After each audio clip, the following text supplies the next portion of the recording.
வணக்கம். முதல் பார்வை நிகழ்ச்சியில் மறுபடியும் உங்களை சந்திக்கிறதுல ரொம்ப மகிழ்ச்சி. இன்றைய நிகழ்ச்சியில் என்னோடு உரையாடுவதற்காக கல்வியாளர் பிரின்ஸ் கஜேந்திர பாபு அவர்களும் பாரதிய ஜனதா கட்சியின் ராமசுப்ரமணியன் அவர்களும் நம்ம அரங்கத்துக்கு வந்திருக்கிறாங்க. வணக்கம். வணக்கம்.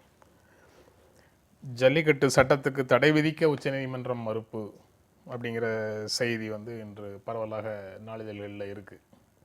உச்சநீதிமன்றம் தமிழ்நாடு கொண்டு வந்த சட்டத்திற்கு தடை விதிக்க மறுத்துவிட்டது, உடனடியாக தடை விதிக்க மறுத்துவிட்டது அப்படிங்கிறதுக்காக தமிழ்நாடு அரசு மகிழ்ச்சி அடையணுமா, இல்லை கண்டிப்பான சில கேள்விகளை உச்சநீதிமன்றம் தமிழ்நாடு அரசை நோக்கி கேட்டிருக்குது அப்படிங்கிறதுக்காக கொஞ்சம் கவலையோடு அதை அணுகணுமா?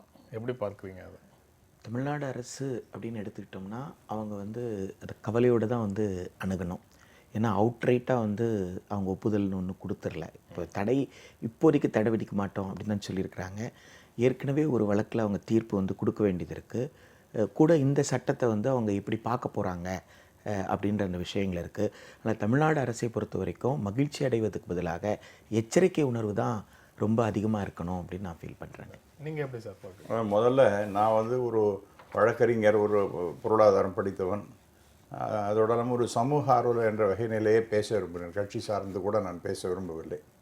இந்த விஷயத்தை பொறுத்த வரைக்கும், ஜல்லிக்கட்டை பொறுத்த வரைக்கும் ஐ திங்க் இது கேஸ் வந்திருக்கின்றது. இது எப்படி போகும் அப்படின்னு பார்த்தீர்கள் என்றால் ஐ திங்க் இது ஒரு பர்ஃபெக்ட் லெஜிஸ்லேஷனாக நான் பார்க்கின்றேன். ஆகவே இந்த நிறைய டிஸ்கஷன் ஆர்குமெண்ட்ஸ் எல்லாம் இருந்தாலும் கூட அல்டிமேட்டாக இந்த தமிழ்நாடு கவர்மெண்ட்டினுடைய சட்டமானது ரொம்ப சரியானதாக இருக்கின்றது. இது ஒரு ஒன்றும் பிரச்சனை இனிமேல் ஜல்லிக்கட்டுக்கு பிரச்சனை இருக்காது என்ற வகையிலே தான் நான் கருதுகின்றேன். சரி, ஆனால் அவங்க கேட்டிருக்கிற கேள்விகள் அதான் கோர்ட்டுக்குன்னு வந்ததுன்னா டெஃபினட்டாக 1000 கேள்வி கேட்பாங்க. அதுவும் குறிப்பாக எவ்வளோ பேர் இறந்திருக்கின்றார்கள், அது அந்த டீட்டெயில்ஸ்லாம் கூட 2 பேர் இறந்திருக்கின்றார்கள், 80 பேர் அடிபட்டு இருக்கின்றார்கள். இந்த உடனடியாக சட்டத்துக்கு தடை விதிக்கல நாங்க.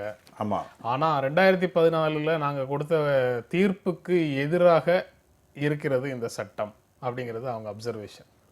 அது அதே மாதிரி 2014 ஜட்ஜ்மெண்ட் அப்படின்னு வரும்பொழுது அது அடிப்படையாக பார்த்தீங்கன்னா ஒரு 5 விஷயத்தை குறிப்பாக சொல்கிறாங்க. அதாவது இந்த நமக்கு எவ்வளோ ரைட்ஸ் இருக்கோ அதே போல் அனிமல்ஸுக்கும் அந்த விதமான ரைட்ஸ் எல்லாம் உண்டு அப்படிங்கிற மாதிரி இன்னும் சில விஷயங்கள் சொல்கின்றார்கள்.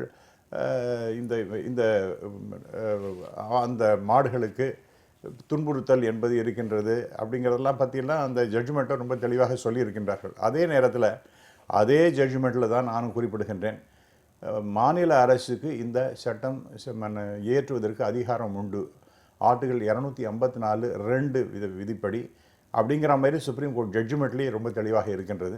ஆகவே அதன் அடிப்படையில் தான் இந்த தமிழக அரசானது இந்த சட்டத்தை போட்டிருக்கின்றார்கள். அப்படி இருக்கும்போது உச்சநீதிமன்றம் இந்த மாதிரி சொற்களை ஏன் பயன்படுத்துறாங்க? அதாவது வழக்கு நிலுவையில் இருக்கும்போது ஒரு வருஷத்துக்கு முன்னாடி தான் நாங்கள் தடை விதித்தோம், நீங்க கொண்டு வந்த மத்திய அரசு கொண்டு வந்த ஒரு அரசாணைக்கு நோட்டிபிகேஷன் நாங்கள் தடை விதித்தோம். ஆமா, அது தொடர்பாக வழக்கு வந்தது. அந்த வழக்கு நிலுவையில் இருக்கும்போது போராட்டம் எப்படி நடத்தப்பட்டது அப்படிங்கிற கேள்வியையும் அவங்க சேர்த்தே கேட்குறாங்க. அரசுக்கு சட்டம் ஒழுங்கை காப்பாற்றுவதற்கு உங்களுடைய அரசுக்கு நீங்கள் அறிவுரை சொல்லுங்கள் அப்படின்னு வழக்கறிஞர்களை பார்த்து சொல்றாங்க.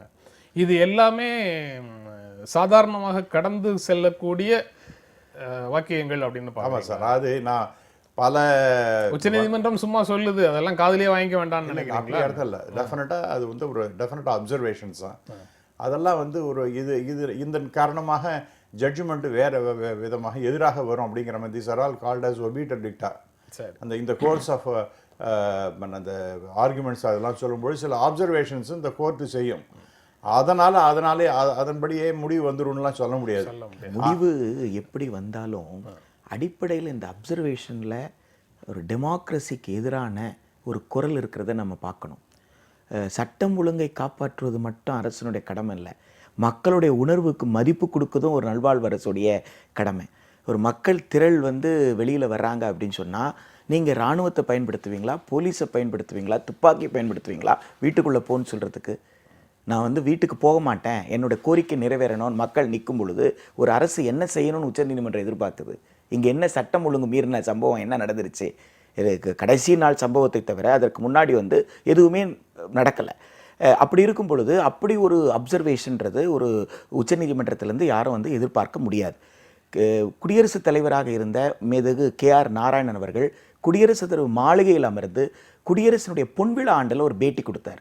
அந்த உரையும் சரி அந்த பேட்டியும் சரி வரலாற்று சிறப்பு மிக்கது. அவர் என்ன சொன்னாருன்னா, குடிதண்ணீருக்கும் மின்சாரத்திற்கும் கிராமங்களில் இருக்க மக்கள் இன்னும் வசதி இல்லாமல் அவங்கக்கிட்ட அக்சசபிலிட்டி இல்லாமல் இருக்கிறதுனால இந்த மக்கள் கிளர்ந்தெழுந்து போராடுவார்கள், இதை தீவிரவாதம் என்று சொல்ல முடியாது அப்படின்ற வார்த்தையே வந்து ஒரு மிகப்பெரிய ஸ்காலர் அவர் பயன்படுத்தினார். அப்படி இருக்கும் பொழுது உச்சநீதிமன்றத்தினுடைய அப்சர்வேஷனாக இருந்தால் கூட, ஜட்ஜ்மெண்ட் எப்படி இருந்தாலும் இந்த அப்சர்வேஷன் வந்து ரொம்ப நியாயமற்ற ஒரு அப்சர்வேஷன். ரெண்டாவது விஷயம் வந்து, நாங்கள் ஒரு தீர்ப்பு போட்டதுக்கப்புறம் சட்டம் ஒரு சட்டமன்றத்தினுடைய பணியே அதுதான். அது வந்து அரசமைப்பு சட்டத்திற்கு எதிராக நடக்குதான்னு பார்க்கறது தானே தவிர, அது உச்சநீதிமன்றம் ஒரு தீர்ப்பு கொடுத்த பிறகு மக்கள் அதை விரும்பவில்லைன்னா மக்களுக்கு தேவையான ஒரு சட்டத்தை இயற்றுவது தான் சட்டமன்றத்தோட வேலை. அதைத்தான் சட்டமன்றம் செய்திருக்கு.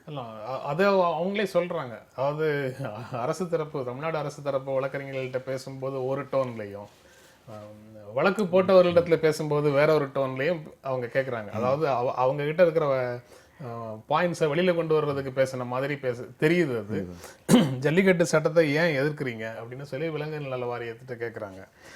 தடை விதிக்க முடியாது அப்படின்னு அவங்க கிட்ட சொல்கிறாங்க. இவங்க கிட்ட பேசும்போது ஒரு நல்ல சட்டத்திற்காக போராடுவதற்கு மக்களுக்கு உரிமை இருக்கிறதுங்கிறதையும் அவங்க சொல்கிறாங்க. உரிமை இருக்கு, ஆனால் இந்த போராட்டத்தை எப்படி நீங்கள் அனுமதித்தீர்கள் அப்படிங்கிறத கேட்குறாங்க. இதில் வந்து அரசமைப்பு சட்டம் அரசை கேட்டுக்கொண்டு போராடு என்று நம்மை சொல்லவே இல்லை.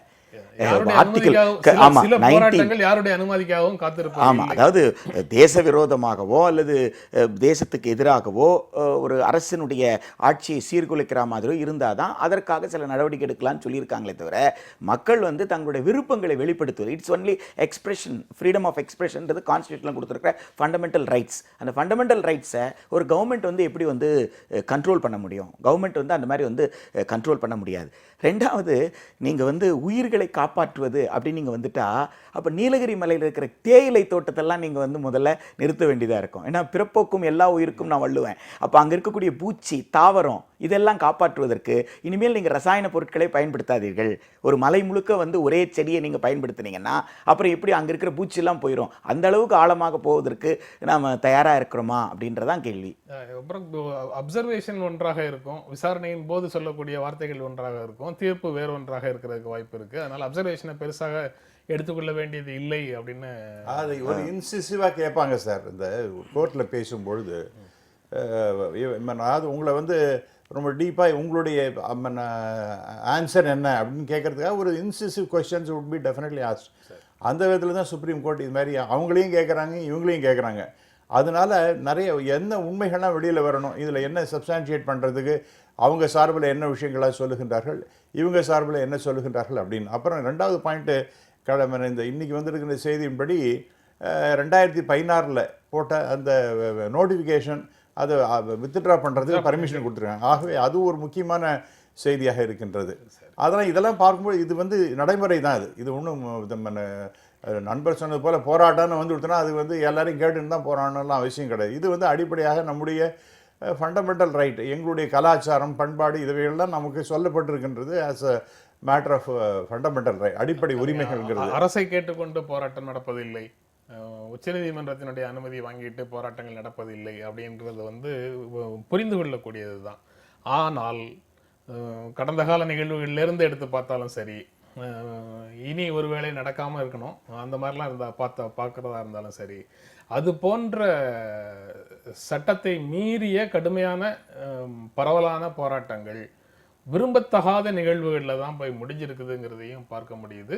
நீங்கள் பாபர் மசூதி இடிப்புலேருந்து நீங்கள் இப்போ வரைக்கும் உண்டான விஷயங்கள் வரைக்கும் நீங்கள் பல விஷயங்களை எடுத்து பார்த்துக்கிட்டாலும் அந்த மாதிரி உணர்வு தான் வருது. So defying law leads to anarchy and chaos அப்படிங்கிற ஒரு தியரி மாதிரி இதை பார்க்கலாமா? பாபர் மசூதியையும் இதையும் வந்து ஒப்பிட முடியாது அப்படின்னு நான் ஃபீல் பண்ணுறேன். காரணம் என்னென்னா, அது வந்து ஒரு மான்யூமெண்ட்டை டிஸ்ட்ரக்ட் பண்ணுறதுக்கு போகிறவங்க ஒரு பார்லிமெண்டேரியன்ஸாக லீட் பண்ணவங்க, அப்படி ஒரு பாராளுமன்றத்தில் உறுப்பினர்களாக இருந்த மிகவும் பொறுப்பு வாய்ந்த தலைவர்கள்லாம் போகிறாங்கன்னும் போது அவர்கள் தங்கள் கூட்டத்தை கட்டுப்படுத்தி கொள்வார்கள் என்ற ஒரு நம்பிக்கை இருக்கிறது. இப்போ வந்து அரசு தரப்புலையும் காவல்துறையிலையும் பல முறை பேட்டியில் சொல்லும்போது அவங்க என்ன சொல்கிறாங்க அப்படின்னு சொன்னால், இதற்கு வந்து தலைமை இல்லை, தலைமை இருந்திருந்தால் தலைமையோட பேசியிருக்கலாம் அப்படின்ற. இப்போ பாபர் மசூதி விஷயத்தில் தலைமை இருந்தது, அப்போ தலைமை கட்டுப்படுத்தணும். அப்போ தலைமையினுடைய கட்டுப்பாட்டை மீறி நடந்திருந்தால் தலைமை கோவப்பட்டிருக்கணும். ஆனால் அந்த இடத்துல பார்த்தீங்கன்னா அங்கே கோவப்படலை, உற்சாகத்தோட அங்கே வந்து கொண்டாடிய விஷயங்களெல்லாம் நாம் வந்து பார்த்தோம். எனவே அது வந்து ஒரு நாட்டினுடைய ஒரு சின்னத்தை டேமேஜ் பண்ண ஒரு பெரிய விஷயம். இப்போ குடித்தண்ணீருக்காக மக்கள் தெருவுக்கு வர்றாங்க, மறியல் பண்ணுறாங்க. மக்கள் வருவாங்க, கண்டிப்பாக வருவாங்க. இனி பள்ளிக்கூடங்களுக்கு எதிராக போக போகிறாங்க, கல்லூரிகளுக்கு எதிராக போக போகிறாங்க. இப்போ வந்து நீட் தேர்வு டிஸ்கஷன் வரும்பொழுதே கூட என்ன நடக்குதுன்னு கேட்டிங்கன்னா, +1 பாடத்தை நடத்தாமலே +2 பாடம் நடத்துகிறாங்க. இப்போ அனாட்டமி +1ல் தான். இதெல்லாம் மக்களுக்கு தெரியாது. மக்களுக்கு தெரிந்தால் என்ன செய்வாங்க, பள்ளிக்கூட வளாகங்களில் டிபிஐ கேம்பஸ் ஆக்குப்பை பண்ணுவாங்க, யூனிவர்சிட்டி ஆக்குப்பை பண்ணுவாங்க, ஆக்குப்பை யூனிவர்சிட்டி அப்படி யூனிவர்சிட்டி ஆக்குப்பை பண்ணுற இந்த மாதிரி போராட்டங்கள் நடக்கும். இதெல்லாம் சட்டத்துக்கு உட்பட்டு என் கல்விக்காக நான் போராடுறேன். இதில் என்ன நீங்கள் என்ன துப்பாக்கி எடுத்து சுற்றுவீங்களா? என் கல்விக்காக கேட்கறதுக்கு நான் கமிஷனர் கிட்ட பர்மிஷன் வாங்கிட்டு தான் என் கல்வி கொடுக்க முடியுமா நான் கேட்க முடியுமா? இல்லை கமிஷனர் வந்து கான்ஸ்டியூஷன் சொல்லியிருக்க ஆர்டிகல் 41ல் எக்கனாமிக் கெப்பாசிட்டி இன்க்ரீஸ் பண்ணால் ஸ்டேட் தான் கொடுக்கணும்ட்டு அந்த டியூட்டியை ஸ்டேட் பண்ணலையே. அப்போ ஸ்டேட்டை பார்த்து கமிஷனர் கேட்க மாட்டாரா? கேட்க வர என்ன தான் வந்து கேட்பாரா? இதை பற்றிய சட்ட விழிப்புணர்வு மக்களுக்கு இல்லாமல் பார்த்து கொண்டோம். போராடுவதற்கு உனக்கு உரிமை இருக்குது, தெருவுக்கு வர்றதுக்கு உனக்கு உரிமை இருக்குது. 144லாம் எப்பவும் போட்டுற முடியாது. அதே மாதிரி வந்து இன்னொரு செக்ஷன் ஒன்று இருக்குது, அது ரொம்ப இதுவாக போட்டுக்கிட்டே இருக்கிறாங்க. அப்படிலாம் போட முடியாது, தேவை இருந்தால் தான் போட முடியும் என்ற விழிப்புணர்வு என்பது மக்களுக்கு இல்லை. சட்டத்தை பற்றிய விழிப்புணர்வு இருந்தால் மக்கள் வந்து தங்கள் உரிமைகளுக்காக தெருவுக்கு வருவாங்க. அப்படி தெருவுக்கு வரக்கூடிய கோரிக்கைகள் நியாயமான கோரிக்கைகளாக இருந்தால் அந்த நியாயமான கோரிக்கைக்கு அரசு வந்து அடிபணிந்து தான் ஆகணும். சட்டம் ஒழுங்குன்னு பரவலாக புரிந்து கொள்ளப்படுகின்ற ஒரு விஷயம் வந்து நடைமுறையில் இருக்கிறதுக்கு பொதுமக்களுக்கு சட்டம் குறித்த விழிப்புணர்வு இல்லைங்கிறது தான் காரணமா? ஆமாம் ஆமாம். அதாவது ஒரு அச்ச உணர்வை நம்ம வந்து காவல்துறையை வைத்து ஒரு அச்ச உணர்வை இப்போ அந்த சம்பவம் நடக்கிற இடத்துல டிஸ்பர்ஸ் பண்ணுறது தான் உங்கள் நோக்கம் அப்படின்றது உண்மை என்றால், நீங்கள் லத்தி சார்ஜை நீங்கள் பீச்சில் பண்ணியிருக்கிறீங்க அப்படின்னா அதில் நியாயம். தெருவுக்குள்ளே விரட்டி வந்து அடிக்க வேண்டிய அவசியம் எங்கே இருந்து? டிஸ்பர்ஸ் ஆகிட்டான்ல, ஓடுறவனை நீங்கள் விரட்டி போய் அடிக்க வேண்டிய அவசியம் எங்கேருந்து வந்தது? அது விரட்டி அடிப்பது என்பது அச்சத்தை உருவாக்குவதற்கு, நீ இந்த பக்கமே வந்துடக்கூடாதுன்னு. அப்புறம் வீட்டில் போயிட்டு நடுரோடில் உட்கார்ந்து வீட்டில் போயிட்டு இப்போ இனிமேல் தெருவுக்கு வந்தால் வீடியோ எடுப்பேன், வீடியோ எடுத்தால் அன்னைக்கு கைது பண்ணுறது மாத்திரம் இல்லை, 2 நாள் கழித்து கூட வருவேன், இனி நீ தெருவுக்கே நீ மனுஷனாக இருக்காதன்னு சொல்கிற ஏற்பாடு. உணர்வோடு இருக்காத, சுயமரியாதையோடு இருக்காத, நான் சொல்கிறத கேட்டுட்டு நான் என்ன கொடுக்குறேனோ அதுதான் என்ற ஒரு அச்ச உணர்வை ஏற்படுத்த முயற்சி. அந்த அச்ச உணர்வெல்லாம் அது எப்படி நீங்கள் சொல்கிறத புரிஞ்சுக்கிறதுன்னு தெரியல. முதலமைச்சர் வந்து அவர் மத்திய அரசை பிரதமரை பார்த்துட்டு அவசர சட்டத்துக்கான ஐடியாவோட வரும்போது அவசர சட்டத்தை நிறைவேற்றியதுக்கு பிறகு செய்தியாளர்களிடத்தில் பேசும்போதெல்லாம் போராடிய மாணவ செல்வங்களுக்கு அப்படின்னு தான் பேசுகிறாரு. ஆனால் அதே மாணவ செல்வங்களை இந்த மாதிரி போராட வராமல் இருப்பதற்காக அரசே அச்சுறுத்துகிறது அப்படிங்கிறதை எப்படி புரிஞ்சுக்கிறது? ஒரு காவல்துறை என்பது ஒரு ஆணையருக்கு அப்புறம் டிஜிபிக்கு அப்புறம் ஹோம் செக்ரட்டரிக்கு அப்புறம் ஹோம் மினிஸ்ட்ரி போர்ட்ஃபோலியோ வச்சிருக்கிற சீஃப் மினிஸ்டர். இவர்களோட பர்மிஷன் இல்லாமல் தான் அந்த கான்ஸ்டபிள் லத்தியை எடுத்தாருன்றது உண்மையாக இருந்தால் முதல்ல அந்த கான்ஸ்டபிளுக்கு டிசிப்ளினரி என்கொயரி, இத்தனை பேர் என் பர்மிஷன் இல்லைன்னு சொல்லியிருக்கணும். பர்மிஷன் இல்லாமல் யார் மீது இங்கே வந்து ஒபீடியன்ஸ் தான், காவல்துறையில் ஒபீடியன்ஸ் தான். அப்போது ஒரு நிமிஷத்துக்கு முன்னாடி கூட அவர் அந்த ஐபிஎஸ் ஆஃபீஸர் பேசினதை நம்ம பார்த்தோம். அவர் பேசி முடிக்கிறார், காவல்துறை உள்ளே நுழையாது அப்படின்ற அந்த வார்த்தை கடைசியாக முடியுது. அவர் நுழையாது அப்படின்னு முடியும் போது காவல்துறை உள்ளே நுழையுது. அது எப்படி ரெண்டும் பேரலாக நடந்தது? அப்போ அந்த டிசிபியை மீறி தான் அவங்கெல்லாம் போனாங்கன்னா அவங்களுக்கு யார் இன்ஸ்ட்ரக்ஷன் கொடுத்தது? அப்போ தப்பான இன்ஸ்ட்ரக்ஷன் கொடுத்த ஆஃபீஸரை நீங்கள் பின்பாயிண்ட் பண்ணி நடவடிக்கை எடுக்கணும் இல்லை? இதில் என்ன விசாரணை வேண்டி கிடக்கு? எல்லாருமே அங்கே இருந்தது, எல்லாரும் விசிபிளாக தெரிஞ்சது. எனவே இந்த விஷயத்தில் ஏதோ வந்து ஒரு தவறு நடந்திருக்கு அப்படின்றத யாரும் வந்து மறுக்க முடியாது.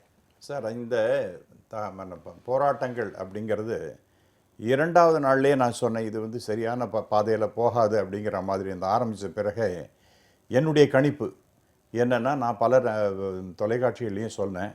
அப்போ வந்து அவங்களாம் எங்கே எவிடன்ஸ் எங்கே அப்படிங்கிற மாதிரி கேட்டாங்க. ஆனால் விசிபிளாக போய் பார்க்கும்பொழுது பல இடங்களில் தெரிஞ்சது, ஆங்காங்கே சின்ன குழுவாக அமர்ந்து கொண்டு இந்த ஒரு தீவிரவாத எண்ணங்களை விதைக்க வேண்டும், இந்த பிரிவினைவாதத்தை தூண்ட வேண்டும் அப்படிங்கிற மாதிரி பல சிறு குழுக்கள் அங்கங்கெல்லாம் வேலை செய்து கொண்டிருந்தாங்க. நம்மளே இதை பற்றி இங்கே பேசியிருக்கிறோம், உங்கள் கூடயே பேசியிருக்கிறோம். நீங்கள் சொல்கிற 2வது நாள் 3வது நாளை ஒட்டி பேசியிருக்கிறேன். ஆமாம்.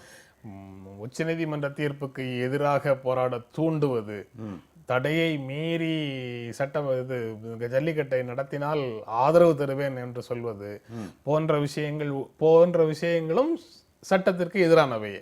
ஆமா, அதையே வந்து ரூலிங் பார்ட்டியில் இருக்கக்கூடிய மத்திய மாநில அரசுகளினுடைய மாநிலங்களில் மத்தியில் ஆட்சியில் இருக்கக்கூடியவங்களும் சரி, மாநிலத்தில் ஆட்சியில் இருக்கக்கூடியவங்களும் சரி, பொறுப்புள்ள இடங்கள்ல இருக்கிறவங்க எல்லாருமே இதை வந்து பேசியிருக்கிறாங்க. அப்போ யாரோ ஒருத்தனை தீவிரவாத எண்ணம் கொண்ட கும்பல் குழு மெரினால கூடிடுச்சுன்னு சொல்றீங்களே, ரூலிங் பார்ட்டியில் இருக்கக்கூடிய ஆபீஸ் பேரஸே இந்த மாதிரி பேசுறாங்களே, அவங்களுக்கு என்ன பேரு? அதாவது அவங்க தேசபக்தியோட அவ்வளவும் பேசுறாங்கன்னு பொருள்.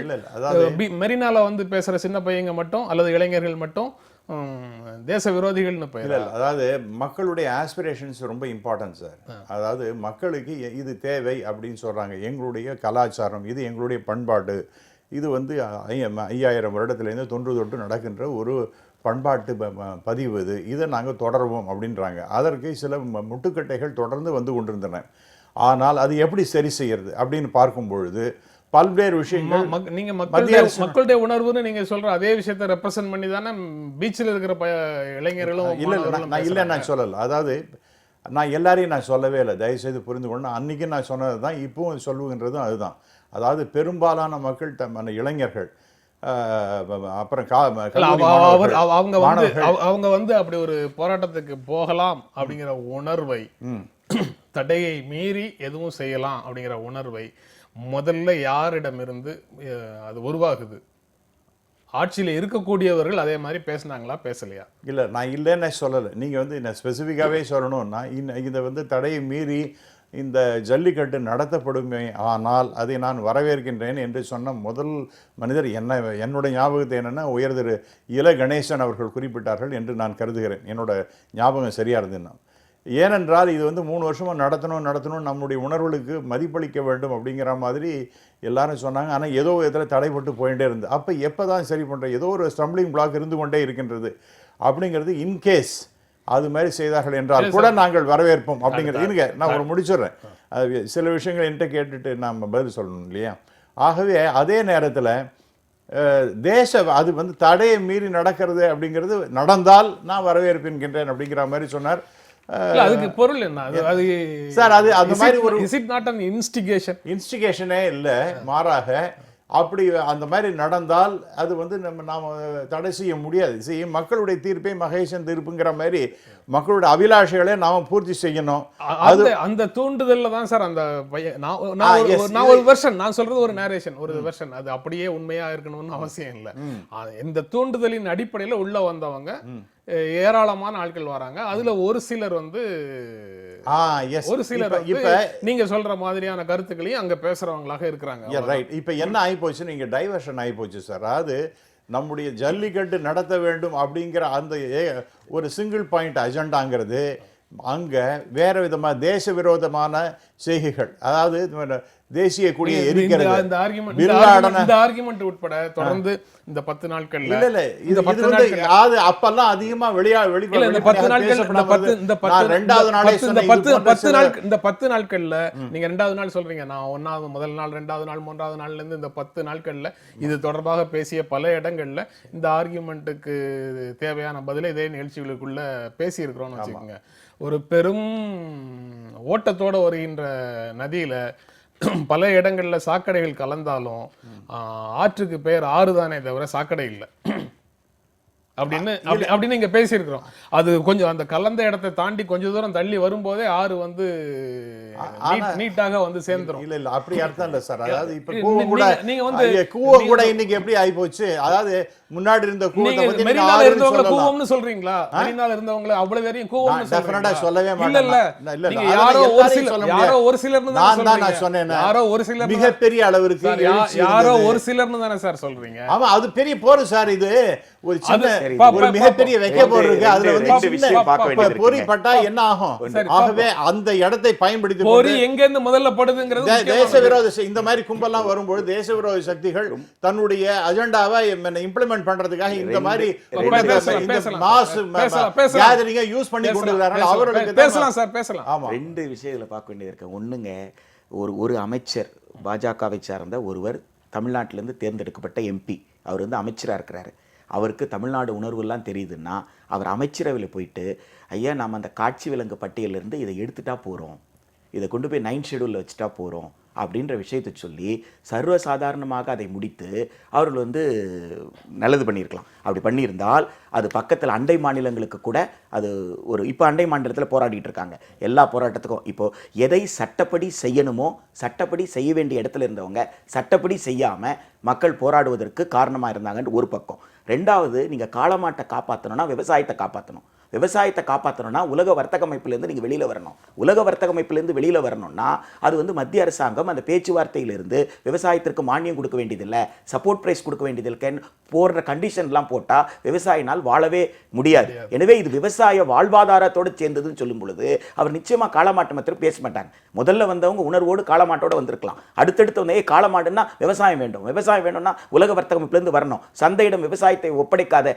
என்ற கோரிக்கை வைக்க தான் செய்வாங்க. இப்போ வெளிப்படைய ஒரு போராட்டம் வெளிப்படைய அடுத்த கட்டத்தை நோக்கி போகும். அப்ப அடுத்த கட்டத்தை நோக்கி போன உலக வர்த்தக அமைப்பின் கீழ் விவசாயத்தை கொண்டு வராதே, வெளியேறு என்ற கோரிக்கை பற்றி ஏன் விவாதிக்க மறுக்கிறார்கள்? அது முதல்ல எந்த கோரிக்கைக்காக உள்ள சேர்ந்தாங்களோ அதற்கு பின்னால பேசுவது அதோட முரண்பட்டது அல்ல அப்படின்னு சொல்லுவாங்க. ஆமா, அது ஒரு தொடர்ச்சி தான், அது ஒரு தொடர்ச்சி. இது அந்த இடத்தை யூஸ் பண்ணி அன்னைக்கு முதல் நாள்ல என்ன சொன்னாங்க, எங்களுக்கு இந்த 5 காளைகளை வாடிவாசல் வழியாக கொண்டு வந்தால் போரும் அப்படிங்கிற மாதிரி பேசினாங்க. அது கூட்டத்தினுடைய பிரதிநிதிகளாக இருந்து ஒரு ஒற்றை தலைமையிலிருந்து வந்த ஒரே கோரிக்கையா சார்? அது ஒரு முக்கியமாக அங்க நடக்கிற நிகழ்ச்சியில எது சரி எது தப்புங்கிற எதையுமே நான் பேசல. நான் வந்து எவ்வளவு முரண்களோட பேசுறாங்க எல்லாரும் அப்படிங்கிறத முரண்களை மட்டும்தான் சுட்டி காட்டுறதுக்கு நான் விரும்புறேன். தலைமை இல்லாம தன்னெழுச்சியாக வந்தது எல்லாம் அவங்க தான் யாரெல்லாம் சொல்றாங்களோ அவங்கெல்லாம் தான் வந்து அது ஒரே கோரிக்கையாக இது இருந்தது, ஒரே அவர் வந்து சொன்ன உடனேயே இதெல்லாம் தெரிஞ்சது அப்படின்னு சொல்றாங்க. தன்னெழுச்சியாக வந்ததுன்னா 200 பேர் கொண்ட குரூப்பாக வந்தாங்கன்னா, தன்னெழுச்சியாக அவங்கவுங்க வந்தாங்கன்னா அவங்கவுங்க இந்த பிரச்சனையை எப்படி புரிந்து கொண்டு இருக்கிறார்களோ அப்படித்தான் அந்த இடத்துல பேசிட்டு இல்லை. அது வந்து முதல்லலாம் ஆரம்பத்தில் வெறும் ஜல்லிக்கட்டை பற்றி தான் பேச ஆரம்பிச்சது. அதற்கு பிறகு படு மோசமாக சித்தரிப்பு என்னன்னா, ஆர்டினன்ஸ் கொண்டு வருவதற்கு மத்திய அரசு முயல்கின்றது, மாநில அரசுக்கு எல்லா உதவிகளும் செய்யப்படுகின்றன அப்படிங்கிறதெல்லாம் வரும்பொழுது அங்கேயே ஒரு சசிகலாவை ஒரு பெண் வந்து இருக்காங்க, இன்னொரு பக்கம் வந்து ஓபிஎஸ் இருக்காங்க, இன்னொரு தரம் மோடியை உட்காந்து இவங்கெல்லாம் முத்தம் கொடுக்குற மாதிரிலாம் வந்து எதற்காக சித்தரிக்கின்றார்கள்? அப்ப இன்னொரு ஒசாமா பின் லாடனை பத்தி அங்க படங்களை எதுக்காக வச்சிருக்கணும்? எதற்கா பிரபாகரன் முதலமைச்சரே விசாரிக்கிறேன்னு சொல்லி அதெல்லாம் வரட்டும்.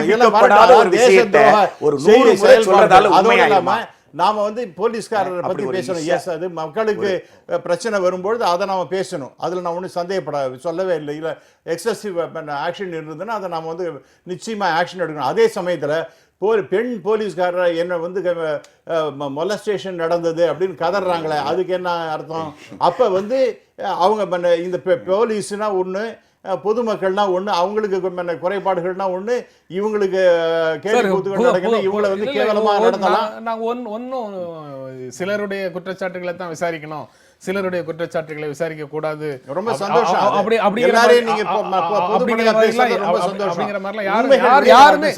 உண்மைகள் வெளியில வரட்டும். நீங்க சொல்ற அதே கருத்தை தான் நானும் சொல்றேன். உண்மைகள் வெளியில வரட்டும். அந்த இடத்துல இந்த ஜல்லிக்கட்டு என்ற ஒரு விஷயத்தை பயன்படுத்தி கொண்டு தேச விரோத சக்திகள் செயல்பட்டது அதை வெளியே கொண்டு வருவோம். அந்த யாராரும் ஐடென்டிஃபை பண்ணா உண்மைகள் வெளியில வர்றதுக்கு வாசல்ல வந்து செருப்பு போடுறதுக்கு முன்னாடி பொய் வந்து ஊரை எல்லாம் சுத்திட்டு வந்துருதுங்கிறது தான் பிரச்சனை. இல்ல போய் இது ஒண்ணும் பொய்யே கிடையாது சார். தனி தமிழ்நாடு வேண்டும் அப்படின்னா என்னது? அது வந்து தேசத்துக்கு ஒத்ததா? அது இந்தியாவோட தனி இல்ல, எங்களுக்கு இந்தியா தேவையில்லை, தமிழ்நாடு தனியாக வேணும் அப்படின்னு யாரெல்லாம் பேசணும்? Facebookல 1000 போட்டாங்க. இன்னொரு விஷயம் நான் சொல்றேன், இந்த தகராறு நடந்து கொண்டிருக்கும் பொழுது கூட்டம் எத்தனை பேர் பேசினவங்க சார்? இருங்க சார், மெரினாவுக்குள்ள வந்தவங்க இன்னைக்கு வந்து எத்தனை பேர் பேசினாங்க? ஆணவ கொலையை எதிர்த்து கோஷம் போட்டிருக்காங்க, ஆணவ கொலை நடக்கக்கூடாதுன்னு சொல்லியிருக்காங்க, ஜாதிய குடும்பம் நடக்கக்கூடாதுன்னு சொல்லியிருக்காங்க. இனிமேல் வந்து காளைவட்டை பிரச்சனையில வந்து எல்லா ஜாதியும் சேர்ந்து பண்ணுவோம், ஜாதிய மறுப்போன்னு பேசியிருக்கிறாங்க. இந்த பேச்செல்லாம் ஏன் வந்து பேசப்பட மாட்டேங்குது? இருந்து இல்லாத ஒன்று இருப்பதை போன்றவோ அதெல்லாம் இருந்து பேசப்பட்ட 1000 பேச்சை பத்தி யாருமே எடுக்கிறது இல்ல. சமூக சமத்துவம் வேண்டும் அப்படின்னு சொல்லி கேட்டிருக்கிறாங்க. சமூக சமத்துவத்தை பத்தி பேசினார்கள் என்று மகிழ்ச்சி அடைய வேண்டியதானே? இளைஞர்கள் இன்றைக்காவது ஜாதியை மறுக்க முன் வந்திருக்கிறானே, நாங்கள் வரவேற்கிறோம் என்று ஒற்றை வார்த்தையில கூட சொல்லாததுக்கு காரணம் என்ன? இது ஒரு விவசாய பிரச்சனை என்பதை அவர்கள் பேசினார்களே. காவிரி ஆற்றை பற்றி பேசினார்களே, வைகை ஆற்றை பத்தி பேசினார்களே, காவிரி ஆற்றை பற்றி பேசி மாணவர்கள் இன்ஜினியரிங் காலேஜ் ஸ்டூடெண்ட் காவிரி ஆற்றை பற்றி பேசிட்டாங்க. இனி எங்களுக்கு கவலையே இல்ல, இவங்க காவிரி ஆறு பிரச்சனைக்காக மாணவர்கள் இறங்க போறாங்கன்னு ஏன் நீங்க மகிழ்ச்சி அடைய மறுக்கிறீங்க? நான் என்ன சொல்றேன், எல்லாம் பேசிட்டேன் சார். இவர் சொன்ன விஷயங்கள் இதெல்லாம் உண்மை. ஆனா ஒசாமா பின் லாடன் படம் இருந்ததான்றது ஒரு கற்பனை. ஒரு செகண்ட், நீங்க சொல்றது நீங்க சொல்றது எல்லாத்தையும் நான் எடுத்துக் கொடுக்கின்றேன். ஆனால் இதுல என்ன பிரச்சனை வருகின்றது என்றால், நிறைவு செய்ய வேண்டிய இடத்துல இல்ல ஒரு செகண்ட், ஆனால் இந்த ஜல்லிக்கட்டு விஷயத்துல ஜல்லிக்கட்டு வேண்டும் என்று அந்த ஒரே பாயிண்ட் இருந்தது. கோல் போஸ்ட் மாறிக்கொண்டே இருக்கின்றது. அது ஆர்டினன்ஸ் வந்தாச்சு அப்படிங்கும் பொழுது, ஆகவே இது அவங்களுக்கு ஒரு கோரிக்கையை முன்வைக்கும் போது அதற்கு பின்னால இருக்கக்கூடிய காரணங்கள் என்னன்னு பேசும்போது அவர் விளக்கம் சொல்றாருல, அதே மாதிரி விவசாயம் தொடர்ந்து விவசாயத்துக்கு ஏற்பட்ட பாதிப்பு இல்ல. அதாவது அவங்களுடைய எங்களுக்கு கிளாரிபிகேஷன் வேணும்னு சொன்னாங்க. அந்த கிளாரிபிகேஷன் அப்படிங்கும்போது நம்முடைய முதலமைச்சர் டெலிவிஷன்ல சொல்லி கொண்டிருக்கின்றார். நேரடியா வந்து பேசினா கூட அனௌன்ஸ்மென்ட் பண்ணியாச்சு. ஒரு செகண்ட், தன்னெழுச்சியா நடந்த போராட்டம். சார் வெரி சாரி, நம்ம முதல்ல பேசிட்டோம். ஆனா நீங்க பேசுனதை ஸ்கிப் பண்ணிட்டு நீங்க சொன்னதே சொல்லிட்டு இருக்கிற மாதிரி எனக்கு ஒரு உணர்வு வருது. சரி, நீங்க அப்ப இல்ல, நான் கேட்டதுக்கு நீங்க என்ன சொல்றீங்க? தன்னெழுச்சியாக நடந்த போராட்டம், ஒற்றை குழு இல்ல, ஒற்றை தலைமை இல்ல, பல்வேறு நபர்கள் வந்தாங்கன்னா முதல்ல இந்த கோரிக்கை வச்சாங்க, அதுக்கப்புறம் கோல் போஸ்ட் மாறிட்டு இருக்குன்னு சொன்னீங்களே. முதல்ல 1000 பேர் தான் வந்தாங்க. 1000 பேர் வரும்போது ஜல்லிக்கட்டோட கோரிக்கையோட வந்திருக்கலாம். அதுக்கப்புறம் வர வர வர வர ஜல்லிக்கட்டு தொடர்பான புரிதல் அவர்களை வேறு வேறு தளங்களுக்கு எடுத்துட்டு போகுது. அப்படிங்கிற தேச துரோகமாக மாறக்கூடாது. விவசாயத்தை எடு என்பது தேச துரோகமா அல்லது விவசாயத்தை கொண்டு போய் பன்னாட்டு நிறுவனத்துக்கு கொடுக்கிறது தேச துரோகமா என்று கேக்குறது அது நியாயமா? எத்தனை பேர் இருந்தாங்க? யார் எவ்வளவு பேர் இருந்தாங்க? உங்களுக்கு நான் கேக்குறேன் சார், வாட்ஸ்அப்லயும் ஃபேஸ்புக்லயும் எந்த அளவுக்கு பயங்கரமான விஷயத்தை பரப்பி கொண்டிருந்தார்கள் அப்படிங்கிறது ரொம்ப ரொம்ப சிறுபான்மையினரிலும் சிறுபான்மையினராக இருந்த நபர் வந்த காரணம் இந்த சிறுபான்மையினர் நீங்க சொல்லப்படுங்க. ஒரு நிமிஷம் கேளுங்க சார். சிறுபான்மையினரும் சிறுபான்மையினராக இருந்த நபர்கள் எழுப்பிய சில முழக்கங்களை முன் வச்சு ஒட்டுமொத்த போராட்டத்தையும் அவமதிக்கிறதும் அவதூறு செய்யறதும்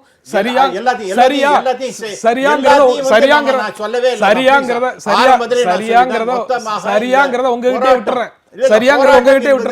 இருக்கட்டும். ஆனால் இந்த பகுதி நிறைவு செய்யணும். ஆமா, அதனால போராட்டங்கிறது தப்பே கிடையாது. ஆனால் அந்த சில நான் சொன்ன மாதிரி ஒரு மிகப்பெரிய வெக்க பொருளை இத்தினூண்டு பொறி இருந்ததுன்னா அது முழுக்களும் எரிஞ்சு போகும். ஆகவே இந்த தீவிரவாதம் என்பது வேறடி மண்ணும் இல்லாத அளவுக்கு ஒழிக்கப்பட வேண்டும். இந்த ஆப்பர்ச்சுனிட்டி வச்சு யூஸ் பண்ணாங்கன்னா அதை நாம வந்து அதை ஒழிக்கணும். அதுதான் முக்கியமான விஷயம். பொறிக்கான நெருப்பை யார் கையில இருந்து அது அவங்களே தான் வச்சிட்டு இருக்காங்க. யார் கையில இருந்து போச்சுங்கிறது தான் முக்கியமான விஷயம். சார், கடும் நடவடிக்கை எடுக்கப்படும். காவலர்கள், தீ வைத்தல், வன்முறை போன்ற சட்டத்துக்கு புறம்பான செயலில் ஈடுபட்டவர்கள் எல்லாரும் மேலேயும் கடுமையான நடவடிக்கை எடுக்கப்படும் அப்படின்னு முதலமைச்சர் சொல்லியிருக்கார். நேற்று சட்டசபையில் பேசும்போது கைது செய்யப்பட்டதில் இருக்கக்கூடிய மாணவர்கள் 36 பேரும் விடுதலை செய்யப்படுவார்கள். அவர்கள் மேலே அவருடைய எதிர்காலத்தை கருத்தில் கொண்டு எந்த விதமான வழக்குகளும் அவர்கள் மீது பதிவு செய்யப்படாது, வழக்குகளும் ரத்து செய்யப்படும் அப்படின்னு அவர் சொல்லியிருக்காரு. இது பாராட்டுக்குரியது அப்படின்னு சொல்லலாம். அவருடைய முடிவு இடைப்பட்ட காலத்தில் அவர்களுக்கு நேர்ந்த துன்பங்களை தாண்டி அவர் இப்படி ஒரு முடிவை நடைமுறைப்படுத்தினா பாராட்டுக்குரியது. அதே சமயம் மெரினால பல்வேறு கருத்துக்களை கொண்டவர்கள் பல்வேறு குழுக்கள் கூட்டினாங்க. இது வந்து ஜனநாயகத்தில் தவிர்க்க முடியாதுங்கிறதை நீங்க சொல்றதனுடைய நீட்சியாக நீங்க சொல்லும்போது எனக்கு வந்து உணர்வை பகிர்ந்துட்டு இந்த பகுதியை நிறைவு செய்யலாம். ஜல்லிக்கட்டுக்கான உச்சநீதிமன்ற தீர்ப்பு சரி, ஜல்லிக்கட்டு தேவையில்லை அப்படிங்கிற உணர்வோடு இருக்கக்கூடியவர்கள் ஒரு 100-200 பேரும் மெரினால வந்து ஒரு கார்னர்ல உட்கார்ந்து அவர்களுடைய கருத்துக்களை பேசுவதற்கான தளமும் அங்கே இருந்திருந்ததுன்னா இந்த மெரினா போர்க்களம் வந்து மிகவும் ஜனநாயகம் நிறைந்த களமாக இருந்திருக்குங்கிற ஒரு உணர்வு வருது. அதற்கான தளம் நம்ம கிட்ட இருக்கா இல்லையாங்கிறது தெரியல. ஒரு இடைவேளைக்கு அப்புறம் நம்ம தொடர்ந்து பேசலாம்.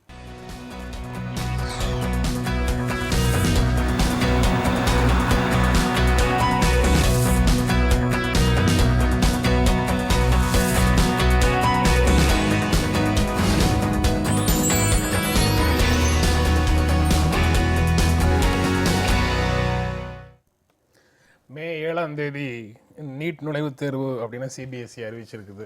அதாவது எம்பிபிஎஸ் பிடிஎஸ்க்கான அனுமதிக்கான தேர்வு அப்படின்னு சிபிஎஸ்சி அறிவிச்சிருக்குது. நீட் தேர்வுக்கு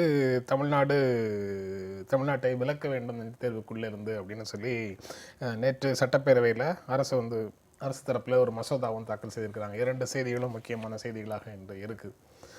இது உள்ளுக்குள்ளே இருக்கிற டெக்னிக்காலிட்டிஸ் முக்கியமான பிரச்சனை. அதை பேசக்கூடாதுன்னு நான் சொல்லலை, அதை பேசுவதிலிருந்து விலகி இருக்கணும்னு நான் சொல்லலை. அதை பற்றியும் நீங்கள் சொல்லுங்கள். எனக்கு அடிப்படையில் அதில் ஒரு புரிதல் வருது. இந்த 2 செய்திகளையும் படிக்கும்போது ரூரல் வெர்சஸ் அர்பன் அப்படிங்கிற ஒரு டிவைடும், ஸ்டேட் வெர்சஸ் சென்டருங்கிற ஒரு டிவைடும் அடிப்படையான பிரச்சனைகளாக இதுக்குள்ளே இருக்குதோ அப்படிங்கிற ஒரு உணர்வு வருது. இதிலிருந்து தான் இந்த பிரச்சனை மேலே எழுந்து வருது அப்படின்னு பார்க்குறோம். கிராமப்புறங்களில் இருக்கக்கூடிய வசதி வாய்ப்புகளுக்கும் நகர்ப்புறங்களில் இருக்கக்கூடிய வசதி வாய்ப்புகளுக்கும் இடையில இருக்கக்கூடிய இடைவெளி ஒரு முக்கியமான சிக்கல். மத்திய அரசினுடைய பட்டியல் மாநில அரசினுடைய பட்டியலுக்கு இடையில கல்வி சிக்கிட்டு இருக்கிறதும் ஒரு முக்கியமான பிரச்சனை அப்படின்னு உணர்வு வருது. நீங்கள் எப்படி பார்க்குறீங்க? அதை அடிப்படையே இந்தியாவினுடைய கூட்டாட்சி தன்மைக்கு எதிரான ஒரு நடவடிக்கை தான் நீங்கள் அகில இந்திய அளவில் எல்லாவற்றையும் நடத்துறது அப்படின்னு சொல்கிறது. இப்போ ஐரோப்பா யூனியன் இருக்குதுன்னு சொன்னால் அது யூனியன் சில விஷயங்களுக்காக கலந்து பேசி செய்கிறதுக்காக யூனியன் வச்சுருக்காங்களே தவிர அவங்களுடைய மொழி அவங்களுடைய கல்வி சம்பந்தமாக பொது முடிவெல்லாம் அவங்க எடுக்கிறது இல்லை.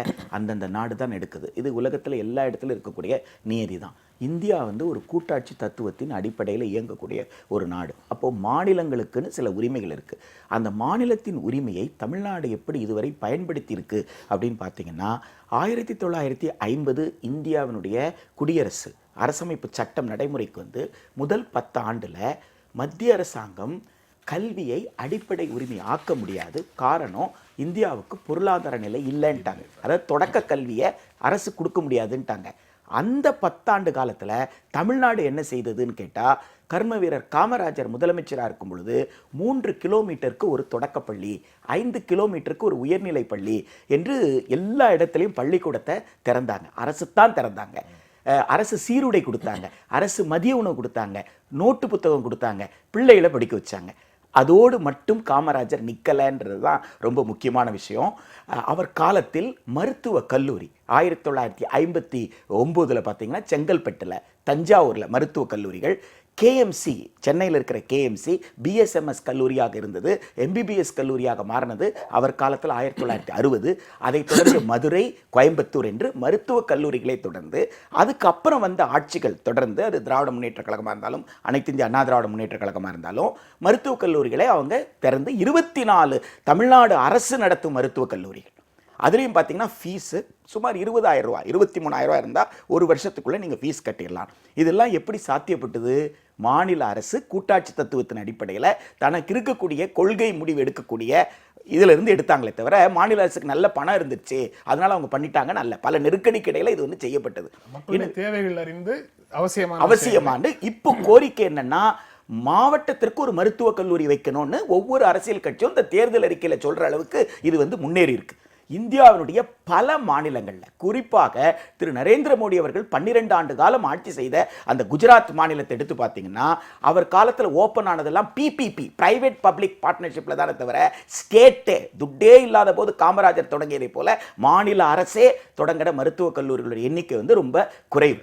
அப்போது தமிழ்நாடு அரசு தமிழ்நாடு மாணவர்களுடைய நலனை கருதி, தமிழ்நாட்டு மாணவர்கள் இங்கே படித்தார்களே ஆனால் மருத்துவர்களாக இங்கே மட்டும் இருக்க மாட்டாங்க, இங்கே அவங்க செய்யக்கூடிய ஆய்வு என்பது உலகத்திற்கே கூட பயன்படும், இந்தியாவிற்கே பயன்படும் என்ற அளவில் இருந்த சீட்டை எந்த மாநிலத்தில் மருத்துவக் கல்லூரியே இல்லையோ அந்த மாநில மக்கள், அது மட்டும் இல்லாமல் வெளிநாட்டில் வாழக்கூடிய வெளிநாட்டை சார்ந்தவர்கள் யார் வேண்டாம் எழுதக்கூடிய ஒரு தேர்வோடு நாமும் போட்டி போட்டு அந்த தேர்வில் வெற்றி பெறவங்க தான் இந்த மருத்துவ சீட்டுக்கு வரணும்னு சொல்கிறது.